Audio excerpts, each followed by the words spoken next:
Chennai Super Kings versus Sunrisers Hyderabad.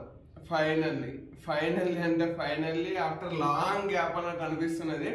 కాకపోతే 2 గేమ్లో ముందే గెలిచినాం, కానీ ఆ 2 గేమ్లు కూడా ముంబై తోటి చాలా కీలకమైన మ్యాచ్లు ఓడిపోయినాం. మళ్ళీ ఈ రోజు చెన్నై సూపర్ కింగ్స్ పైన గెలిచినాం అన్నమాట. అది కూడా for the first time Chepauk స్టేడియంలో వాళ్ళని మనం ఓడించడం. ఈసారి చెన్నై నేను స్టార్టింగ్ లో చెప్పినట్టే వాళ్ళ రికార్డులన్నీ బ్రేక్ చేసుకుంటుంది. ఫస్ట్ ఆర్సీబీ పైన 2008 తర్వాత ఫస్ట్ టైం ఈ సీజన్ లో ఓడిపోయింది. 2010 తర్వాత ఫస్ట్ టైం ఈ సీజన్ లో ఢిల్లీతో ఓడిపోయింది వాళ్ళ చెపాక్ లో. మళ్ళీ ఇప్పుడు for the first time Sunrisers Hyderabad ఇప్పటి వరకు ఒక్కసారి కూడా చెపాక్ లో చెన్నైని ఓడించలేదు. అసలు చెన్నైలో మనకు మంచి రికార్డే లేదు. కాకపోతే ఇవాళ గెలిచినాం అన్నమాట మనం మ్యాచ్. ఈ మ్యాచ్ మనకు ఎంతో క్రూషియల్ అనేది మన అందరికి తెలిసిందే. ఈ మ్యాచ్ గెలిస్తేనే మన ఆశలు అనేటివి సజీవంగా ఉంటాయి, అంటే ప్లే ఆఫ్స్ ఆశలు. అయితే ఇంకా నీకు ప్లే ఆఫ్స్ ఆశలు ఉన్నాయా అంటే నాకైతే ఉన్నాయి. ఆరెంజ్ ఆర్మీ ఫ్యాన్ అయినా సరే, క్రికెట్ ఫ్యాన్ అయినా సరే, లేదంటే మ్యాథమెటిషియన్ లాగా అన్ని లెక్కలేసినా సరే, కానీ ఇంకా నాకైతే ఉన్నాయి. అయితే సన్ రైజర్స్ ప్లే ఆఫ్స్ పోతుందా, సన్ రైజర్ ప్లే ఆఫ్స్ ఆశలు ఏంటి అనేది మీకు తెలియాలంటే దానికి సంబంధించిన ఆల్రెడీ ఫుల్ వీడియో చేసి పెట్టినాం అన్నమాట. అది పోయి చూడండి. అయితే మన ఆశలు అనేవి కొనసాగాలి అంటే ఈ మ్యాచ్ లో గెలవడం మనకు చాలా ఇంపార్టెంట్. గెలిచినాం కూడా. ఇది సీజన్ లో మనకు 3వ విన్. ఇప్పటి వరకు మొత్తం 9 మ్యాచ్లు ఆడితే 6 ఓడిపోయినాం. ఇవాళ 3వది గెలిచినాం. ఈ 3వది గెలవడం తోటి 6 పాయింట్లు అయినాయి. 6 పాయింట్లు అయ్యి పాయింట్స్ టేబుల్ లో మనం 8th పొజిషన్ కి వచ్చినాం అనమాట. ఇన్ని రోజులు 9th లో ఉండే కదా, ఇప్పుడు 6 పైకి పోయినాం అనమాట 8th పొజిషన్ లోకి. అయితే నెట్ రన్ రేట్ లో పెద్ద తేడా ఏం రాలేదు. ఎందుకంటే 150+ టార్గెట్ ను మనం లాస్ట్ సీజన్ ఎట్లా చేస్తుంటే ఈ సీజన్ ఎట్లా చేసినాం మనందరికి గుర్తునే ఉంటుంది. లక్నో పైన 10 ఓవర్ల కంటే తక్కువే. కాకపోతే ఇప్పుడు 19 ఓవర్ దాకా తీసుకుపోయినాం అనమాట మ్యాచ్ ను. ఏదైతే గెలిచినాం అదే ఎక్కువ అన్న ఫీలింగ్ ఉండాలి మనం. కాకపోతే నెక్స్ట్ 5 మ్యాచ్లు కూడా మనం గెలవాలి. ఆ 5 కంటిన్యూస్ గెలిస్తేనే మనకు ఒక హోప్స్ అనేటివి ఉంటాయి. ఈ రోజు గెలవడంతో ఆ హోప్స్ అనేవి ఇంకున్నాయి. నెక్స్ట్ మ్యాచ్ లో ఏం జరుగుతుంది నెక్స్ట్ మ్యాచ్ లో చూస్తుంది, కానీ ఇప్పటికైతే మనకు హోప్స్ అనేవి అయితే ఉన్నాయి. అయితే ఈ మ్యాచ్ లో మనం ఫస్ట్ మనం మాట్లాడుకుంటూ వస్తే ఈ రోజు ఫైనల్లీ అబ్బా సాయిరామ్ అన్నట్టు ఫైనల్లీ టాస్ గెలిచినాం మనం. మనోడు కెప్టెన్ ప్యాట్ కమిన్స్ చాలా మ్యాచ్లు టాస్ అనేది గెలవడం లేదు. దాంతో ఆపోజిషన్ టీంలు మనకి ఎక్కువ ఫస్ట్ బ్యాటింగ్ ఇచ్చేస్తున్నాయి. అందువల్ల మనం ఓడిపోతా ఉన్నాం. కాకపోతే ఈ రోజు మనం టాస్ గెలిచినాం. ఫస్ట్ బౌలింగ్ అనేది తీసుకున్నాం అన్నమాట. దాంతో మనకు చేసింగ్ వచ్చింది. ఆ బౌలింగ్ కూడా మన వాళ్ళు ఈ రోజు మంచిగా బౌలింగ్ చేసిర్రు అనమాట. పవర్ ప్లే లో 3 వికెట్లు లేపేసిర్రు. అది మనకు తెలిసిందే. చెన్నై అంటేనే అంత వాళ్ళ దగ్గర పవర్ హిట్టింగ్ అనేది లేదు, కాకపోతే బౌలింగ్ ఉన్నది. వాళ్ళ బౌలింగ్, వాళ్ళ స్లో బౌలింగ్, అట్నే వాళ్ళ స్లో పిచ్ అంటే మొత్తం స్పిన్ పిచ్ ఉంటది కదా, ఆ పిచ్ పైన 170 దాకా పోతే మనం చేయడం కష్టమే. కాబట్టి వాళ్ళని 150 దగ్గర ఆపేయాలి. ఎందుకంటే 170, 180 కొడితే వాళ్ళ పిచ్ పైన వాళ్ళు దానికి ఆపడుకునే సత్తా వాళ్ళ బౌలర్లకు ఉన్నది. అందుకే నేను గట్టిగా అనుకున్నా వాళ్ళని 150 కంటే తక్కువనే ఆపేయాలని. కాకపోతే లాస్ట్ ఓవర్లలో ఒక నో బాల్ 6 చేయబట్టి 150 అనేది క్రాస్ అయింది. ఇక మ్యాచ్ కనుక మనం స్టార్టింగ్ లో చూసుకుంటే ఫస్ట్ బాల్ కి షేక్ రషీద్ వికెట్ అనేది పడ్డాం అనమాట మొహమ్మద్ షమీకి. లాస్ట్ మ్యాచ్ లో మనోడు ఆడలేదు, అంటే ఫాస్ట్ గా వికెట్లు ఆడేసరికి మనోడు ఇంపాక్ట్ ప్లేయర్ గా తీసుకురావాలి, కానీ అభినవ్ మనోహర్ ఇంపాక్ట్ ప్లేయర్ వచ్చిండు. అందుకే మనోని టీమ్ లో తీసుకోలేదు అనమాట. అందుకే లాస్ట్ మ్యాచ్ మిస్ అయ్యిండు. కాకపోతే ఈ మ్యాచ్ లో ఫస్ట్ బాల్ కి వికెట్ తీసేసిండు. ఇక ఆ తర్వాత కమిన్స్, హర్షల్ పటేల్ వీళ్ళిద్దరు కూడా తలో వికెట్ తీసేసారు అనమాట, మొత్తం ఓపెనర్లే. అయితే ఫస్ట్ షేక్ రషీద్ పోతే ఆ వెంటనే శామ్ కరణ్, ఆ వెంటనే మాత్రమే వేయరు అనమాట. వెరైటీగా ఏందో శామ్ కరణ్ ని మరి 1 డౌన్ లో పంపించారు. ఆల్రెడీ ధోని లాస్ట్ మ్యాచ్ లో చెప్పిండు, మేము ఫ్యూచర్ సీజన్ కంటే నెక్స్ట్ 2026 ఐపీఎల్ సీజన్ కోసం మా ప్రణాళికల్ని సిద్ధం చేస్తున్నాం, దాన్ని బట్టి రెడీ అవుతామని. అందుకే శామ్ కరణ్ ని పైకి పంపించినట్టున్నాడు.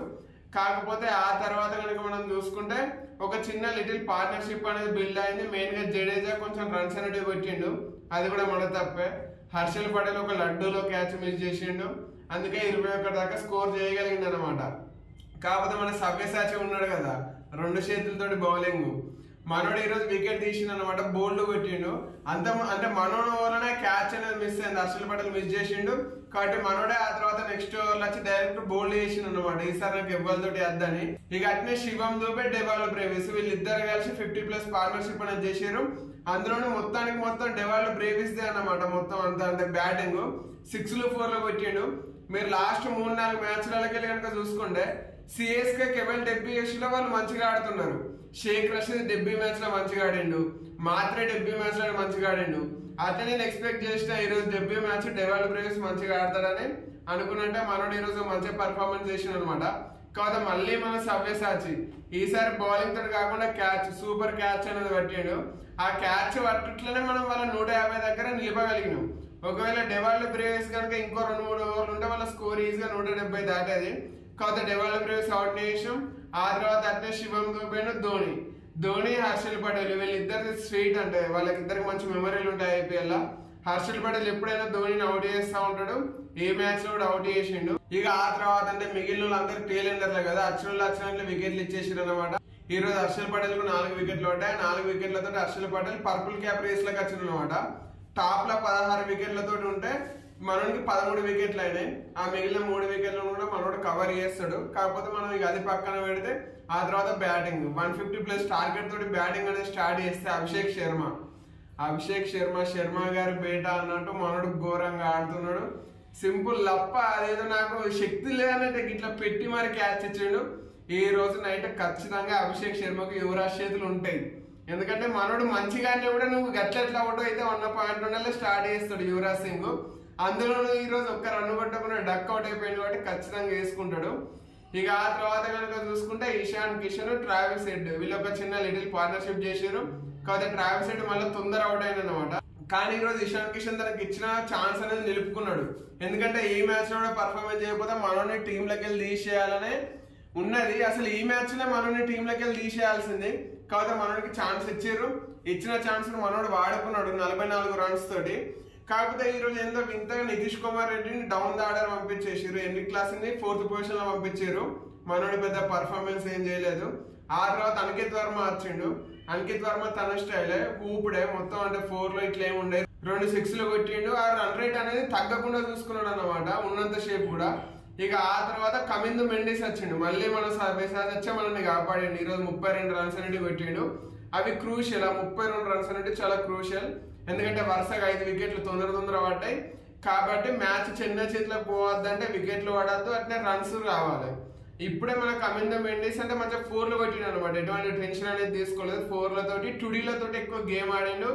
మనోడికి తోటి నితీష్ కుమార్ రెడ్డి ఈ రోజు డౌన్ ద ఆర్డర్ వచ్చేసరికి మరి మనోడికి ఏమైంది లేదు, కానీ ఈ రోజు కొంచెం వికెట్ పైన ఆగిండు అనమాట. లాస్ట్ మ్యాచ్లలో ఎప్పుడు కూడా మనోడు వికెట్ పైన ఆగలేదు, మొత్తం ఊపుడే. కాకపోతే ఈ రోజు వికెట్ పైన ఆగిండు. వీళ్ళిద్దరు కలిసి ఈ మ్యాచ్ లో హైయెస్ట్ పార్ట్నర్షిప్ చేసారు మన సన్ రైజర్స్ కు. వీళ్ళ పార్ట్నర్షిప్ చేయడం మన టీం కి ఇంకో 2 పాయింట్లు అనేది వచ్చినాయి అన్నమాట. అయితే వీళ్ళిద్దరు ఎండింగ్ మూమెంట్ లో 10 రానాను అంటే 100 అహ్మద్ వీళ్ళిద్దరిని కూడా మంచిగా ఆడారు. అందులో 100 అహ్మద్ ఈ రోజు ఎక్కువ నో బాల్ వేసిన. లాస్ట్ ఓవర్ లో 2 నో బాల్స్ వేసిండు. అవి మనకు మంచిగా ఉపయోగపడ్డాయి. అయితే ఆ నో బాల్ అనేది పక్కన పెడితే ఈ రోజు మనల బౌలింగ్ కూడా మంచిగా పడ్డది. ఎండింగ్ అంటే 19వ ఓవర్ వచ్చే వరకు ఒక్క వైడ్ కూడా వేయలేదు. 19వ ఓవర్లోనే వైడ్, నో బాల్, 20వ ఓవర్లో వైడ్, ఇట్లా వాళ్ళకు అంటే కొన్ని ఎక్స్ట్రా రన్స్ అనేవి పోయినాయి. కాబట్టి ఈ రోజు మన వాళ్ళ బౌలింగ్ కూడా మంచిగా పడ్డా అని చెప్పుకోవచ్చు. అయితే ఈ మ్యాచ్ గెలవడం తోటి మనకి ఇంకా ప్లే ఆఫ్స్ పైన హోప్స్ అనేవి ఉన్నాయి. ఇప్పుడు 6 పాయింట్లు, ఇంకా 5 మ్యాచ్లు ఉన్నాయి. ఆ 5కి 5 గెలిస్తే 16 పాయింట్లు అయితే 16 పాయింట్లతోటి పోయే ఛాన్స్ ఉందా అంటున్నది. ఎందుకంటే మీరు ఇప్పుడు పాయింట్స్ టేబుల్ కనుక చూసుకుంటే ఫస్ట్ 3 టీములు 12, నెక్స్ట్ 3 టీములు 10. అక్కడనే ఈసారి కొంచెం ఈ 16 పాయింట్లతో కూడా ఓడడం అనేది కష్టం అనేది నిరూపిస్తూ ఉన్నది. 14 పాయింట్లతో అయితే అస్సలే పోలేరు. ఎందుకంటే ఆల్రెడీ 3 టీంలకు 12, 3 టీంలకు 10 ఉన్నాయి. కాబట్టి 14 పాయింట్లతో పోలేరు. అందుకే కనుక మనం చూసుకుంటే చెన్నై ప్లే ఆఫ్స్ రేస్ నుండి అవుట్ అయిపోయింది. ఎందుకంటే వాళ్ళకి ఇప్పటికి ఇది 7వ లాస్, ఇంకా జస్ట్ 5 మ్యాచ్లు ఉన్నాయి. ఆ 5 మ్యాచ్లలో కూడా గెలిస్తే 10, ఇప్పుడు 4, 14 పాయింట్లు అయితే. కాకపోతే 5 కూడా వాళ్ళు గెలవరు. వాళ్ళ బ్యాటింగ్ అయినా సరే, వాళ్ళ బౌలింగ్ అయినా సరే. చెన్నై ఇంకా 5 మ్యాచ్లలో నేను స్టార్టింగ్ లో ఒకసారి చెప్పిన, వాళ్ళు టేబుల్ బాటమ్ లో ఫినిష్ చేయకపోతే చాలు, వాళ్ళు మంచిగా ఆడినట్టే. వాళ్ళు 10th పొజిషన్ లో కాకుండా 9th పొజిషన్, 8th పొజిషన్ కోసం టార్గెట్ పెట్టుకోవాలి. వాళ్ళకు రాజస్థాన్ కు పోటీ అనేది ఉన్నది మంచిగా. మరి వాళ్ళిద్దరు ఇట్లా లెవెల్ గెలిచి 10th పొజిషన్ ఉంటారో చూద్దాం. మనమైతే మనకు కొంచెం హోప్స్ అనేవి వచ్చినాయి. ఇక నెక్స్ట్ మ్యాచ్లలో కూడా మనం ఎట్లా పర్ఫార్మెన్స్ చేస్తారో చూడాలి.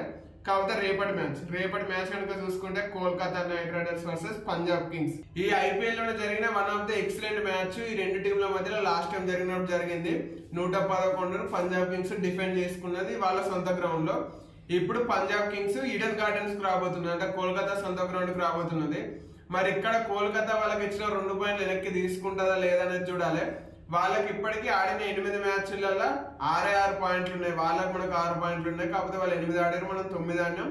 పంజాబ్ కు 10 పాయింట్లు ఉన్నాయి, వాళ్ళు ఆడిన 8లో వాళ్ళు 3 ఓడిపోయారు, 5 గెలిచారు, వాళ్ళకి 10 పాయింట్లు ఉన్నాయి. మరి రేపు ఎవరు గెలుస్తారు అన్నాను అంటే పంజాబ్ పోయి 12 పాయింట్లతో జాయిన్ అవుతుందా, లేదంటే కేకేఆర్ మనల్ని వదిలేసి 8 పాయింట్ల దగ్గరికి పోతుందని చూడాలి. నాకైతే రేపు కేకేఆర్ గెలుస్తుంది అనిపిస్తున్నది. ఎందుకంటే శ్రేయస్ అయ్యర్ కు ఈడెన్ గార్డెన్స్ గురించి మొత్తం తెలుసు, అక్కడ పిచ్లు ఎట్లా బిహేవ్ చేస్తుందో తెలుసు, ఆ కేకేఆర్ టీం ఎట్లా వర్కౌట్ అవుతుందో తెలుసు. కాబట్టి రేపు పంజాబ్ కింగ్స్ గెలుస్తుంది అని నేను అనుకుంటా ఉన్నా. మరి రేపు జరగబోయే మ్యాచ్ ఎవరు గెలుస్తారని మీరు అనుకుంటున్నారో కామెంట్ చేసి నాకు చెప్పండి.